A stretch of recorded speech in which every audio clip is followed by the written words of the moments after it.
The lineage of From Software and creative director Hidetaka Miyazaki's Souls franchise has been seen and felt across the entire gaming landscape. It has essentially created a new genre of games, brought back difficulty into the mainstream, and has inspired untold amounts of clones and other games that try to capture the same magic. After the Dark Souls trilogy was completed, they went with a different approach with their next title, Sekiro: Shadows Die Twice.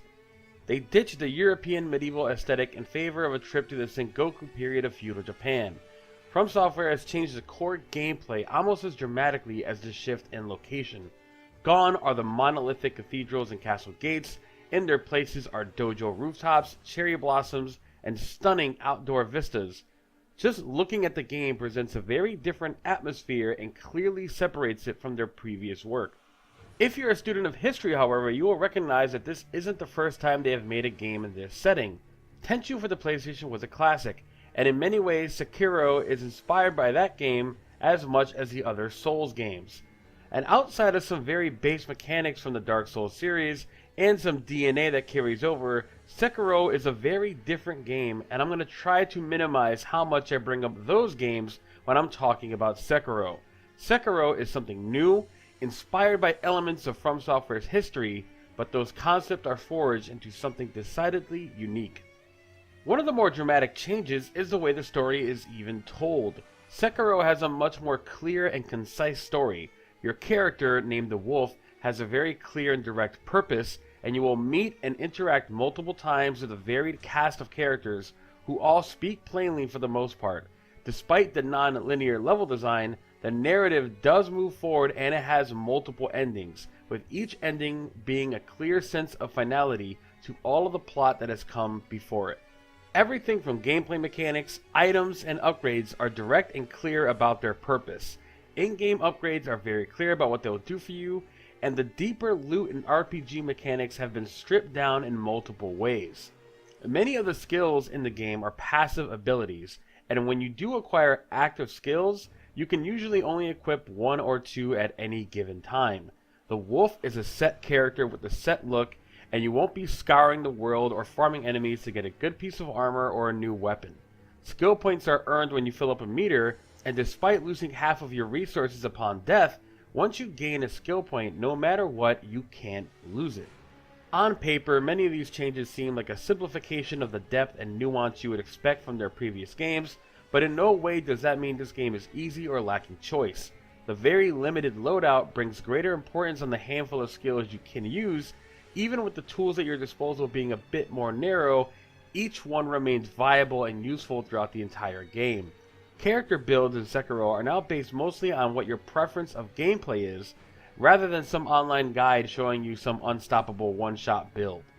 All of these changes to the core storytelling and game systems are very welcome because it allows for a much greater focus on the piece of the puzzle that Sekiro does better than any action game in years, the core combat itself. Sekiro is an action game featuring moments of stealth. The Wolf is extremely nimble, with no stamina bar to restrain his movement or options, and the ability to jump and grapple. He features the Shinobi prosthetic, a Nero-like arm that gets replaced with multiple tools and gadgets that you can equip, and it allows him to be very versatile in his skill set. Sekiro also doesn't feature a fat roll of any kind. Instead, you can run full sprint, jump off an enemy's head, grapple to a rooftop, then backflip down while throwing ninja stars. If all of that sounds like a radical departure from the slow-paced, rolling, methodical style of combat of its predecessors, that's because it is. The Tenchu lineage shows up in regards to the stealth. The Wolf can use the shinobi arts to stalk his enemies and try to balance the scales as much as possible. Using the grappling hook, wall shimmies, and sneaking around tall grass are some of the more basic ways to get around the battlefield.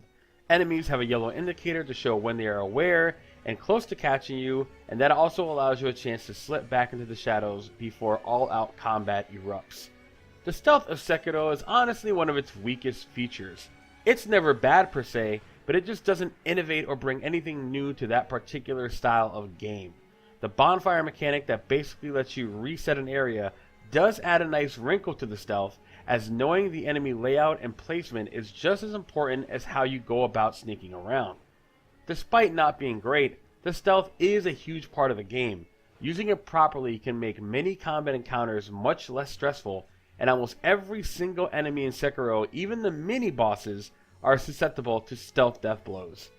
When stealth fails and you must draw your sword, that's when Sekiro is at its best, and also where this game differentiates itself from most of the other games in the Souls genre. The wolf and his enemies all have the standard life bars you would expect, but most enemies and bosses in this game will be killed without ever chipping away at it. Instead, the focus on close, intimate swordplay is front and center, and with the removal of the stamina system arrives the posture system. Every swing you throw at an enemy will cause a meter over their head to begin filling. This is an enemy's posture. Your attacks and your parries will cause this meter to fill. When it fills, the enemy becomes vulnerable to a one-shot death blow, which is a clean execution that'll kill your opponent regardless of how much health they actually have left. Some mini-bosses and big bosses will have little red pips next to their names, and each death blow will successfully remove one pip, their life bar refills, and combat resumes. The posture system is also great because it's a two-way mechanic, and the same rules apply to you during combat as well. If you just hold block or mistime your deflections, your posture will break. Being posture broken is almost always a surefire way to end up dead very quickly.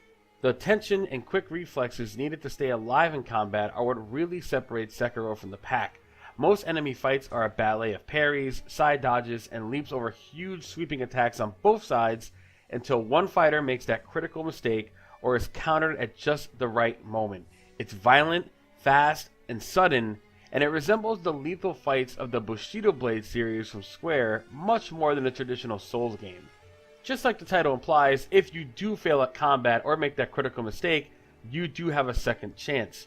A resurrection that you can do which brings you back with half of your health and allows you to get back into the fight, or if you're like me, you can resurrect and run to the nearest bonfire, aka the homeward idols in this game, and try to rest up and get all your health back.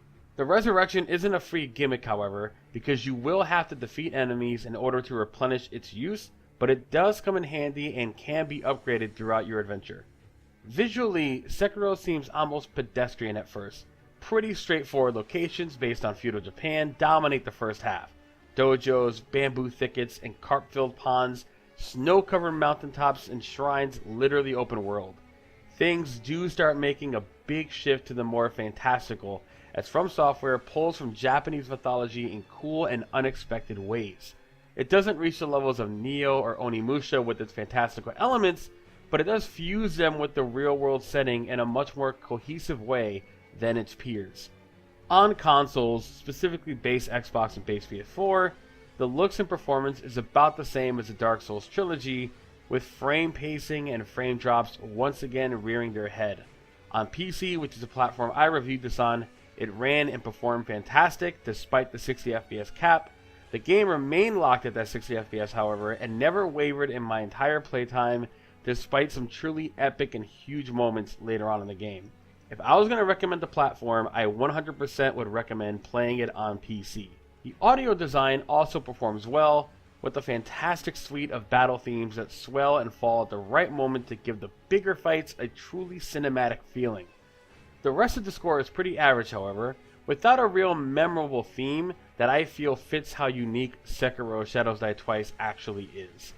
The story itself, like I said, also features multiple endings, and the storyline holds up pretty well with great voice work, especially if you play with the heavily recommended Japanese audio mix. I did encounter some slight moments of frustration throughout my playtime, as the non-linear nature of the open world design can break some scripting in ways, with new story elements sometimes requiring me to go into areas I've already explored just to trigger the right cutscene that can then advance the storyline. That and some of the stealth issues are just minor nitpicks, however, and Sekiro Shadows Die Twice is a thrilling action-adventure experience, and is firmly my favorite From Software game ever made, even with the great run of titles they have made in their long and storied history. At times, it's more Bushido Blade than Dark Souls, but Sekiro Shadows Die Twice is one of the most pure, exhilarating action games I've ever played. Make sure you guys don't miss it. I'm giving this game a 9.6. It is truly a special game, with the focus on combat really separating it from anything else I've played. Hope you guys enjoy my review. I am Dave, aka Namtox. This is a Rectify review, so you can read the full written one, see some fancy screenshots over at rectifygaming.com. Please share and tweet it out. Let me know what you all think down below. And I will be streaming my New Game Plus run, and I hope you guys enjoy it. Have a good one. Be safe, and I'll see all of you next time.